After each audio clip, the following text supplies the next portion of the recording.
గ్రంథంలో లూకా సువార్త 13వ అధ్యాయం 10 నుండి 13 వరకు. విశ్రాంతి దినమున ఆయన యొక్క సమాజ మందిరములో బోధించుచున్నప్పుడు 18 ఏండ్ల నుండి బలహీనపరచు దయ్యము పట్టిన ఒక స్త్రీ అచ్చట నుండెను. ఆమె నడుము వంగిపోయి ఎంత మాత్రమును చక్కగా నిలువబడలేకుండెను. యేసు ఆమెను చూచి రమ్మని పిలిచి, అమ్మా, నీ బలహీనత నుండి విడుదల పొంది ఉన్నావని ఆమెతో చెప్పి ఆమె మీద చేతులు ఉంచగానే ఆమె చక్కగా నిలువబడి దేవుని మహిమపరచెను. ప్రార్థన చేసుకుందాం. దయగల ప్రభువా, మీ మాటలు జీవము కలిగినటువంటివి. మీ మాటలు జీవింపచేయనని మీరు సెలవిచ్చి ఉన్నారు. మరి మీ ప్రజలు మీ సన్నిధికి వచ్చి ఉండగా మీ మాటల చేత వారిని ఆత్మ సంబంధంగా బలపరిచి మా ప్రభా వారి అవసరతలు కూడా మీ చిత్తానుసారంగా తీర్చుమని యేసు శక్తి గల నామమున ప్రార్థిస్తున్నాము తండ్రి, ఆమెన్. చాలా చిన్న ఇన్సిడెంట్, కానీ నన్ను ఆశ్చర్యపరిచిన విషయం ఏమిటంటే, ఈ చదువుకున్న వాక్య భాగంలో ఉన్న ప్రత్యేకత ఏంటంటే, ఈమె యేసుప్రభుని ఏమీ అడగలేదు. ఆమె యేసుప్రభుని అసలు ప్రార్థన కూడా చేయలేదు. అయితే ఈమెకు అవసరమైంది యేసుప్రభు ఆమెకి ఇచ్చాడు. చాలా ఆశ్చర్యంగా ఉంది కదా. మనం చాలా రోజులుగా చాలా విషయాలు దేవుణ్ణి అడుగుతూ ఉన్నాం, ఇంకా మనం అనుకున్నవి దేవుడు మనకి ఇవ్వట్లేదు. చాలామంది జీవితాల్లో చాలా ఎక్స్పెక్ట్ చేస్తున్నారు, అయితే వారు అనుకున్నవి వారు దేవుని దగ్గర నుంచి పొందడం లేదు. అయితే ఈ స్త్రీలో ఉన్న ప్రత్యేకత ఏంటంటే, షీ నెవర్ ఆస్క్. ఆమె యేసుప్రభుని అడగలేదు, నన్ను స్వస్థపరచుమని ఆమె అడగలేదు. మనం చూస్తున్నాము, యేసు ప్రభువు ఆమెను చూచి ఆమెను పిలిచి స్వస్థపరిచాడు. నేను ఆలోచించాను, ఈ స్త్రీలో ఉన్న ప్రత్యేకత ఏంటి? చాలా అద్భుతం కదా. మన జీవితాల్లో కూడా అలా జరిగితే ఎంత బాగుంటుంది. యేసుప్రభు మనల్ని పిలిచి మనలో ఉన్నటువంటి బలహీనత తొలగించి మనల్ని బాగు చేస్తే అది చాలా బాగుంటుంది. అయితే నేను ఈ ఉదయం ఆలోచన చేశాను, ఎందుకు యేసుప్రభు ఆమెను పిలిచాడు? ఆమెలో ఉన్న ప్రత్యేకత ఏంటి? ఎందుకు యేసుప్రభు ఆమె పట్ల అంత దయ చూపించాడు? ఆమె అడగకపోయినా ఎందుకు ఆమెకు సహాయం చేశాడు అనేటువంటి విషయాలు ఆలోచన చేస్తే, ఆ స్త్రీలో నేను 5 విషయాలు చూశాను. 5 విషయాలు ఆ స్త్రీలో ఉన్నటువంటి ప్రత్యేకమైన విషయాలు. ఆమె యాటిట్యూడ్, ఆమె లైఫ్ స్టైల్, లేకపోతే ఆమె యొక్క జీవన విధానంలో 5 ప్రత్యేకమైన విషయాలు ఉన్నాయి. అందుకే యేసుప్రభు ఆమెను అద్భుతమైన రీతిలో స్వస్థపరిచాడు. నిజంగా మన జీవితంలో కూడా ఈ 5 విషయాలు, అంటే మనం ధ్యానించబోయేటువంటి ఆ యొక్క స్త్రీలో ఉన్నటువంటి 5 విషయాలు మన జీవితంలో మనం పాటించగలిగినట్టయితే, మనము అడిగినా అడగకపోయినా దేవుడు మన సమస్యలు పరిష్కరిస్తాడు. హల్లెలూయా. మనకు తెలుసు, యేసు ప్రభు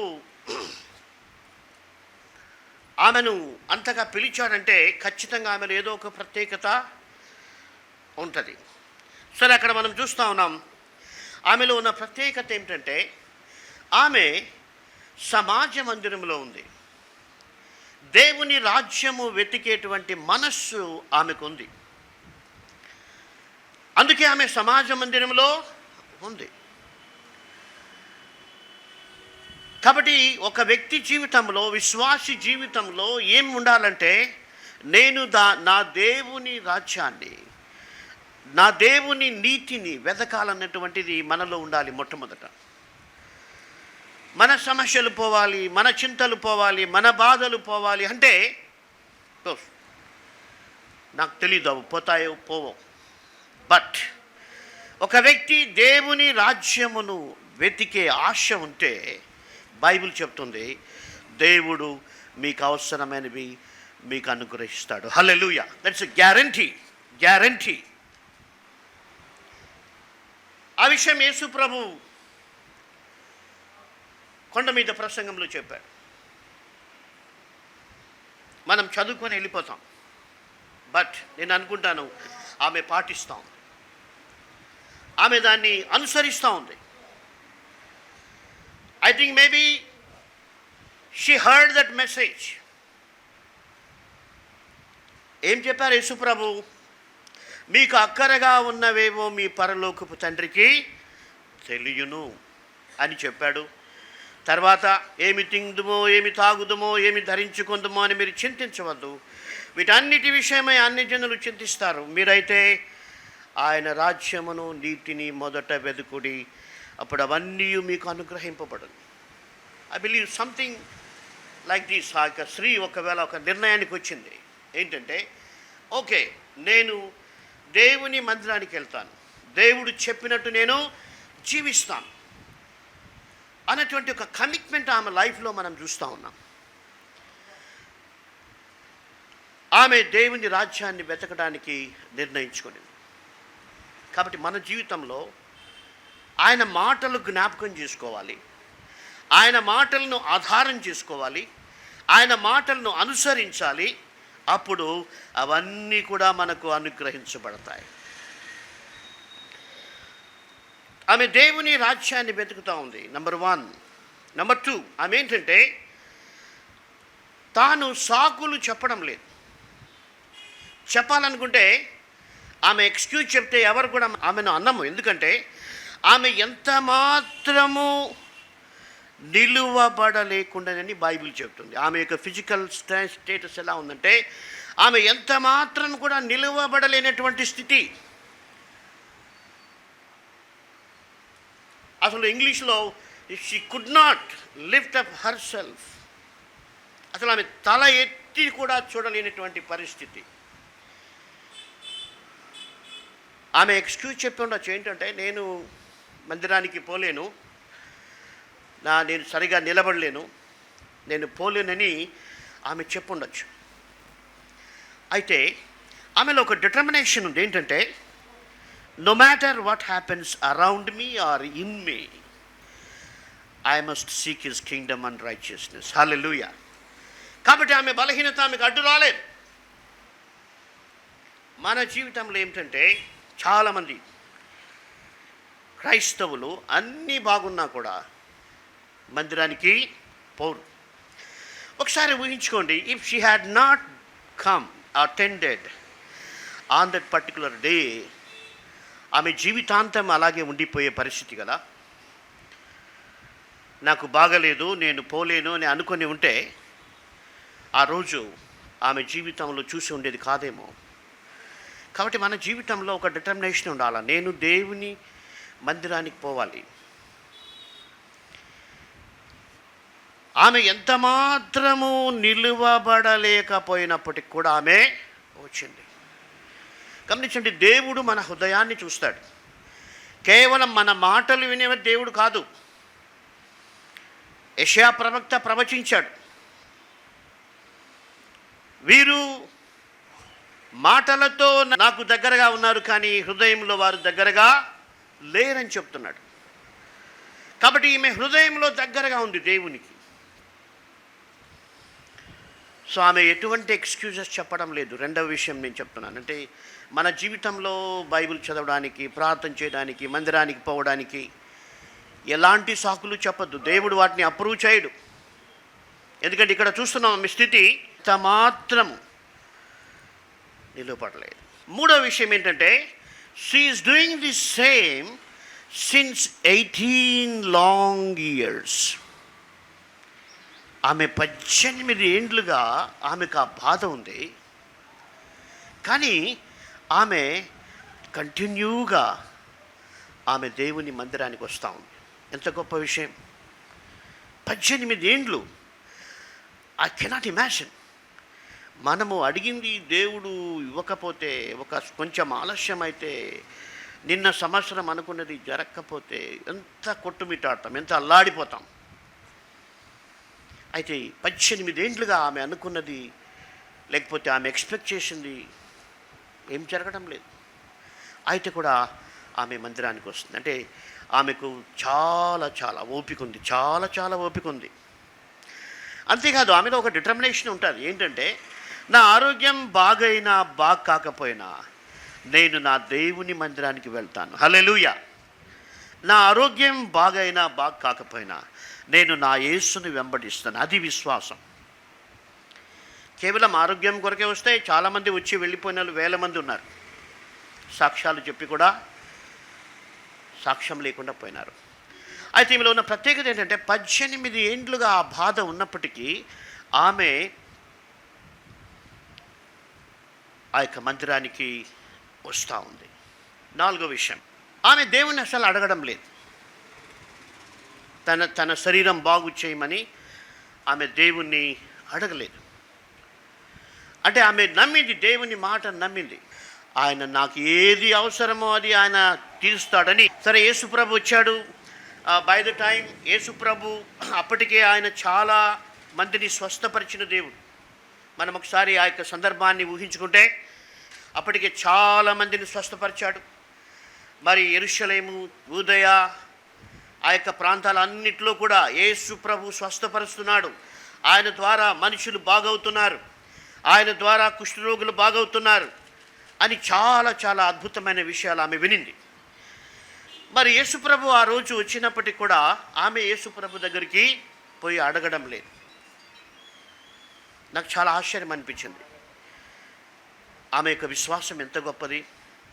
ఆమె జీవితంలో ఆమెకున్నటువంటి ఆ యొక్క విశ్వాసము, ఆ యొక్క కన్సిస్టెంట్ డెసిషన్, ఆ యొక్క ఓపిక, అవన్నీ కూడా యేసు ప్రభు ఆయనకు తెలుసు కదా. అందుకనే ఆయన ఆమెను పిలిచాడు. మేబీ ద హోల్ కాంగ్రిగేషన్, సమాజ మందిరంలో ఎవరెవరు ఉంటారు? చాలా పెద్ద పెద్ద భక్తులు ఉంటారు, చాలా పెద్ద భక్తులు ఉంటారు, చాలా చాలా పెద్ద ఇన్ఫ్లుయెన్స్డ్ పీపుల్ ఉంటారు. అయితే యేసుప్రభు వీరు ఎవరిని పిలవలా, సడన్గా ఒక ఆమెను పిలిచారు.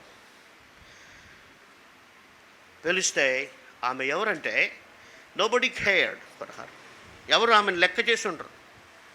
ఎందుకంటే ఆమె ముఖం కూడా ఎవరికి కనపడదు. ఆమె ఎవరిని చూడలేదు, ఎవరు ఆమెను చూడలేదు. ఎందుకంటే ఆమె శరీరం వంగిపోయింది, బైబిల్ చెప్తుంది.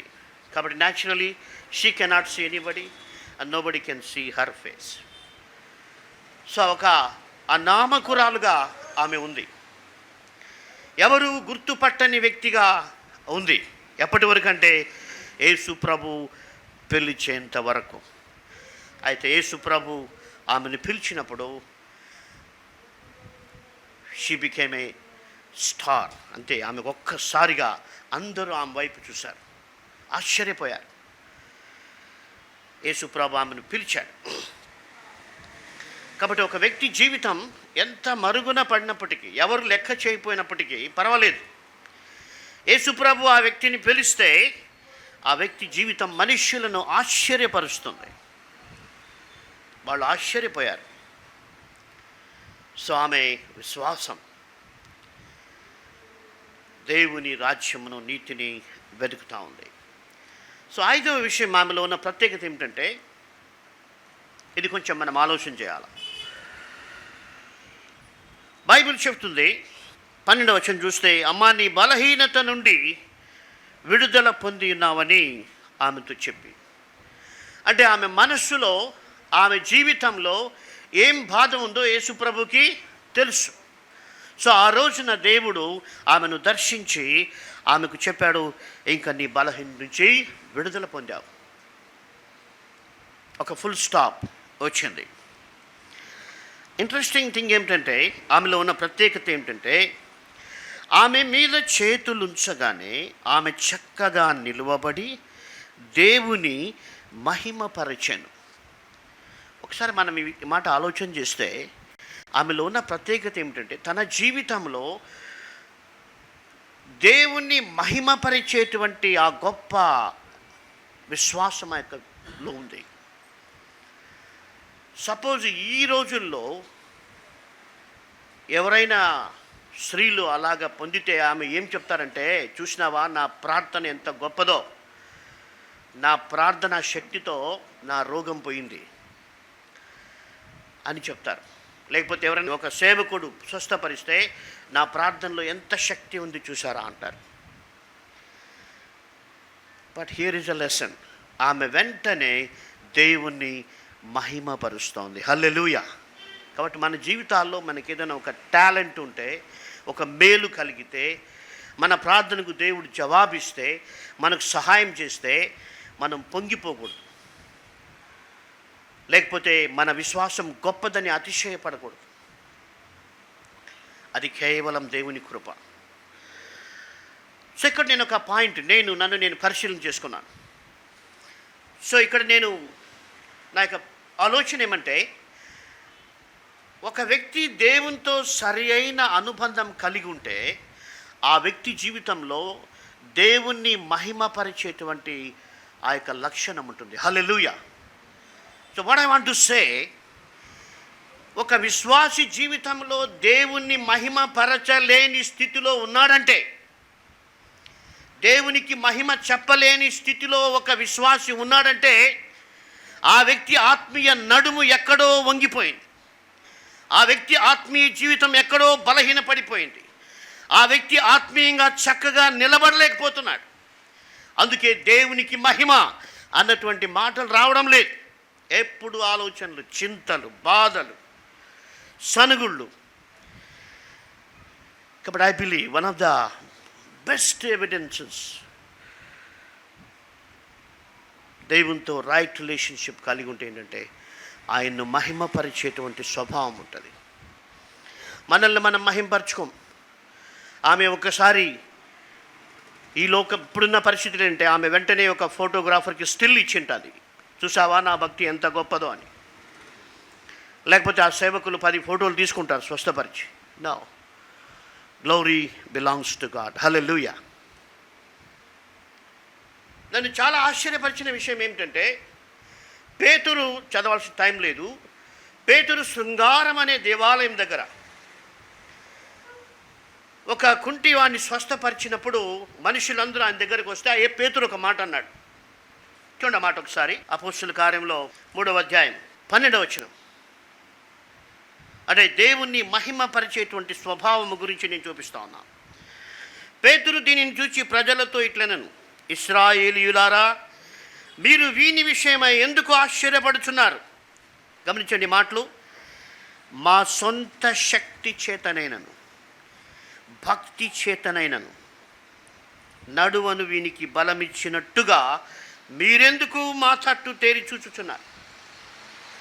ఎందుకని మీరు అంత ఆశ్చర్యంగా చూస్తున్నారు? మేమేమి మా సొంత శక్తితో, సొంత భక్తితో ఇది చేయలేదు. నజరేయుడైన యేసు నామం దీన్ని చేసింది.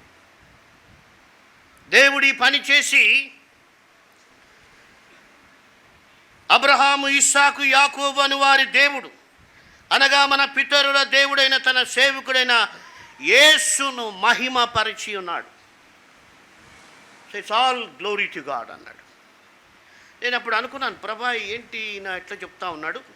నిజంగా ఆయన భక్తుడే కదా, నిజంగా భక్తిపరుడే కదా. ఆయనకు అంత భక్తి ఉంది కాబట్టే ఆ కార్యం జరిగింది కదా. మరి ఎందుకు పేతురు ఇది మా సొంత శక్తి కాదు, మా భక్తి కాదు అంటే, ఆ భక్తి కూడా దేవుడిచ్చిందే. హల్లెలూయా. అందుకే అంటున్నాడు, ఇది మా సొంత భక్తి కాదు, మేము సొంతంగా జనరేట్ చేసుకున్న భక్తి కాదు, మేము సొంతంగా డెవలప్ చేసుకున్నది కాదు, ఇది లేకపోతే మా సొంత శక్తి కాదు. అవును, భక్తి ఉన్నప్పటికీ మన జీవితాల్లో we should not forget again it is the grace of God. Hallelujah. కొన్నిసార్లు మన భక్తిని చూసి మనమే మురిసిపోతూ ఉంటాం, మనకంటే తక్కువ ఉన్న వాళ్ళని చూసి. మేము చెప్పానో లేదు, ఒకసారి ఒక తండ్రి కుమార్ని ప్రోగ్రెస్ కార్డు చూశాడు, 24వ ర్యాంక్ వచ్చింది. వాళ్ళ స్కూల్లో 25 మంది ఉన్నారు. ఈ తండ్రి చాలా బాధపడి కొడుకుని పిలిచి అన్నాడు, ఏంట్రా ఇంత తక్కువ ర్యాంక్ తెచ్చుకున్నాం, 24 ర్యాంక్ ఏంటిరా అంటే, ఆ కొడుకు వెంటనే అన్నాడు, ఎందుకు డాడీ అంత బాధపడతారు, నాకంటే తక్కువ చోటు ఇంకోటి ఉన్నాడు కదా, నేను వానికంటే బెటర్ కదా అన్నాడు. చాలామంది అట్లే ఉన్నారు.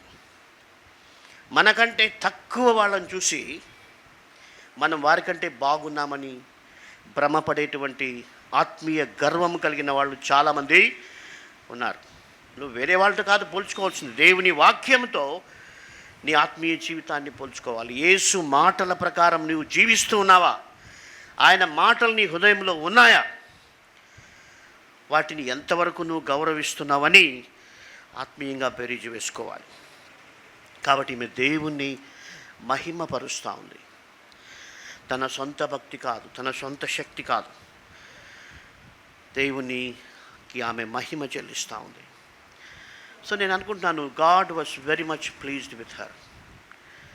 అయితే మనకు ఒక ప్రశ్న రావచ్చు, but why God took 18 years to heal her?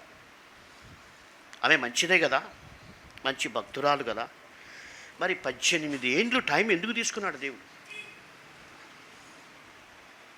అన్న ప్రశ్న మనకు వస్తుంది.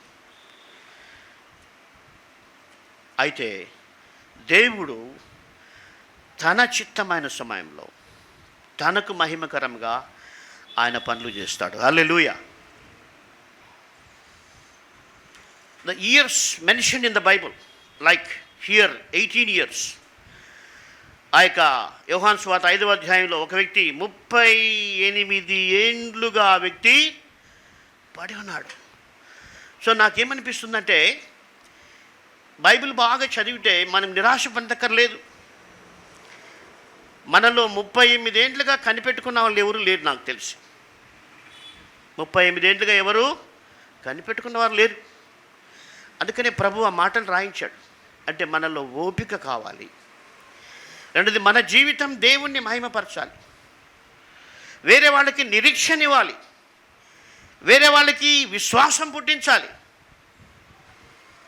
నేను గత వారం ప్రసంగం చేసినప్పుడు నేను చెప్పాను, మా అమ్మ కొరకు నేను 25 ఏండ్లు ప్రార్థన చేశానని చెప్పాను. కాబట్టి దేవుని యొక్క మాట ఏమిటంటే, ఒక మనిషిని జీవింపచేస్తుంది, ముందుకు నడిపిస్తుంది, అనేకులకు ఆశీర్వాదకరంగా చేస్తుంది. ఆయన మాటలు ఆమె జీవితంలో నెరవేరుతూ ఉన్నాయి. కాబట్టి నువ్వు ఎవరి కొరకు జీవించాలంటే యేసు ప్రభు యొక్క మాటల కొరకు జీవించాలి. నాట్ రిప్రజెంట్ యువర్ సెల్ఫ్స్, నిన్ను నీవు ప్రజెంట్ చేసుకోవడానికి కాదు. యేసు మాటలు ఆమె నమ్మింది. నేను అనుకుంటున్నాను, somehow she heard that one word. మీరు ఆయన రాజ్యమును నీతిని వెతికినట్టయితే మీకు అవన్నీ ఇస్తారని ప్రభు. ఆమె ఒకవేళ అక్కడ కొండ దగ్గర వినకపోయి ఉండొచ్చు, కానీ ఆ కొండ మీద ప్రసంగం విన్నవాళ్ళు ఈమెకు చెప్పుంటారు. ఏదేమైనా ఆమె ఒకటి నమ్మింది, నేను నా దేవుణ్ణి వెంబడిస్తాను, ఆయన తన చిత్తంలో నాకు సహాయం చేస్తాడు. అలాంటి డిటర్మినేషన్ మన జీవితంలో ఉండాలి. మనం ఏదేదో దేవుని దగ్గర కొట్టుమిట్టాడాల్సిన పని లేదు. ఆయన వాక్యం సత్యం, ఎప్పటికీ సత్యం. ఒక చిన్న సంఘటన చెప్పి ముగిస్తాను. నేను మొట్టమొదటి సేవకు వచ్చినప్పుడు 1985లో నేను నా సెక్యులర్ జాబ్కి రిజైన్ చేసి దేవుని సేవకు వచ్చాను.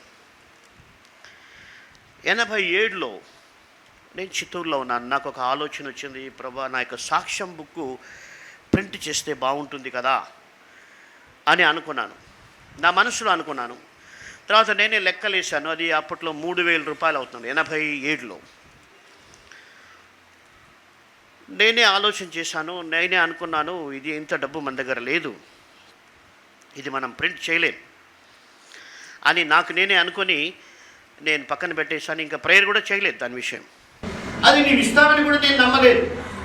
మరి ఎలా నువ్వు ఇచ్చావు ప్రభు అంటే, ఆ రోజున ప్రభు నాకు చెప్పాడు ఇదే మాట, నీవు నన్ను అడిగినా అడగకపోయినా నా రాజ్యమును నా నీతిని వెతికితే నువ్వు అడగకపోయినా కూడా నేను నీకు ఇస్తాను. హల్లెలూయా. కాబట్టి నా పర్సనల్ లైఫ్లో కూడా నేను అది చూశాను. నేను అడగలేదు, నేను ఎప్పుడు అడగలేదు. నేను ఒక సొంత ఇల్లు కావాలని కూడా ఎప్పుడు అడగలేదు. నేను ఒక టీవీ ప్రసంగికుడు కావాలని ఎప్పుడు అడగలేదు. నేను విదేశాలకు పోవాలని అడగలేదు. మనము ఆయన చిత్తంలో జీవిస్తే, ఆయన ఇచ్చిన దాంట్లో నమ్మకంగా మనం జీవిస్తే దేవుడు మనం అడగకపోయినా కూడా మనకు సహాయం చేస్తాడు. గత వారం కూడా అదే చెప్పాను. ఎప్పుడైతే ఆ యొక్క సురఫెనికియ స్త్రీ తను తాను తగ్గించుకొని దేవుని దగ్గర మొరపెట్టిందో, అదే క్షణంలో ఆమెకున్న సమస్య ఆమెను వదిలిపెట్టుకొని తమ కుమార్తెకు ఉన్నటువంటి దైవం వెళ్ళిపోయింది. కాబట్టి మన జీవితాల్లో దేవుని మాటను నమ్ముదాము. ఆయన తప్పక సహాయం చేస్తాడు.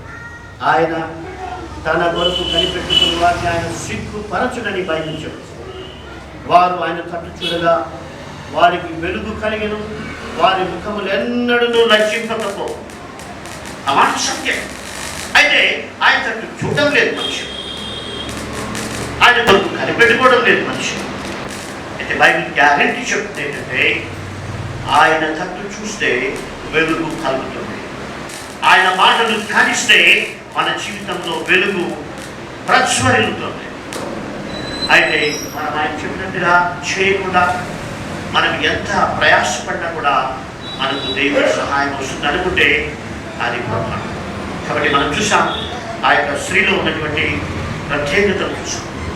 కాబట్టి మన జీవితంలో కూడా మరి మందిరానికి వచ్చే విషయం, ప్రార్థించే విషయం ఏవి సాకులు చెప్పు. మనం దేవుని వెంబడించి ఆయన రాజ్యం నీతిని వెలికి ఆయన ఇచ్చే ప్రతి ఆశీర్వాదాన్ని పొందుటకు దేవుడు మనకు సహాయం చేయగా ప్రార్థన చేసుకున్నాం. దయగల ప్రభువా, మీ మాట సత్యం. మా తండ్రి, ఆమె అడగకపోయినప్పటికీ కూడా మీరు ఆమెను పిలిచి ఆమెను స్వస్థపరిచారు. అవును ప్రభా, ఆమెకున్న గొప్ప విశ్వాసం ఏంటంటే, నేను నా దేవుని వెంబడిస్తాను. నా జీవితంలో ఇది ఏమైనా సరే నేను నా దేవుని వెంబడిస్తానని తీర్మానం చేసుకున్నాను. అందుకే మీరు ఆమె మనస్సును చూశారు. ఆమె అడగకపోయినా మీరు ఆమె దగ్గర పిలిచారు. ఎంత గొప్ప దేవుడు ప్రభువా. కాబట్టి మా జీవితంలో అలాంటి విశ్వాసమే ఉంది. మీ రాజ్యమున మీ నీతిని వెతకడం మాకు ప్రయారిటీగా ఉంచారు. మా అవసరతలు మా ప్రభావ మీరు తీరుస్తారు, మా బలహీనతలు మీరు తీసేస్తారు, మా సమస్యలు మీరు పరిష్కరిస్తారు. అయితే మా మట్టుకు మేము మీ వాక్యములకు విధేయులమై మీ మాటలు జ్ఞాపకం చేసుకొని వాటిని అనుసరించడానికి మాకు సహాయం చేయడం యేసు శక్తి గల నామమున ప్రార్థిస్తున్నాము తండ్రి. ఆమేన్. పాస్టర్ గాలి గంగరాజు గారు రచించిన పుస్తకములు: దేవుని వాక్యముల కంఠాపాఠము, కంప్యూటర్ చెడు చిత్రముల నుండి విడుదల, మరణ భయం నుండి విడుదల, ఆత్మహత్యలకు అంతం ఉన్నదా, 50 ఆత్మీయ సందేశములు, శతకవితలు. మరియు బ్రదర్ జి. డేవిడ్ కర్ణాకర్ గారు రచించిన పుస్తకములు: 300 అనుదిన ప్రార్థనలు, 300 అనుదిన స్తుతియాగములు, బైబిల్లోని జంతువులు మరియు పక్షులు. మరియు ఈ పుస్తకములు ఇంగ్లీష్ భాషలో కూడా లభించును. మా address: the Bible foundation, 6-8-767 SJ Nagar, Tirupati 517507. Our phone number 9440046393. Our email thebiblefoundation@gmail.com. Our website www.thebiblefoundation.com. యేసుక్రీస్తు ప్రార్థనా మందిరము ఆదివారం ఆరాధనకు ప్రేమతో ఆహ్వానించుచున్నది. రండి, ఆత్మీయ ఆరాధనలో పాల్గొనండి. ఆధ్యాత్మిక దైవ సందేశములచే దీవెనలు పొందండి మరియు ప్రభువు వల్లలో పాలు పొందండి. ఆదివారము ఆరాధన సమయము ఉదయం 10:30 గంటలకు, బుధవారము బైబిల్ స్టడీ సమయము సాయంత్రము 6:30 గంటలకు, శుక్రవారము ఉపవాస ప్రార్థన సమయము సాయంత్రము 6:30 గంటలకు. స్థలము: యేసుక్రీస్తు ప్రార్థనా మందిరము, స్నేహ హాస్పిటల్ ఎదురుగా, ఓల్డ్ మెటర్నిటీ హాస్పిటల్ దగ్గర, తిరుపతి. వివరములకు 9400463893 94900898824.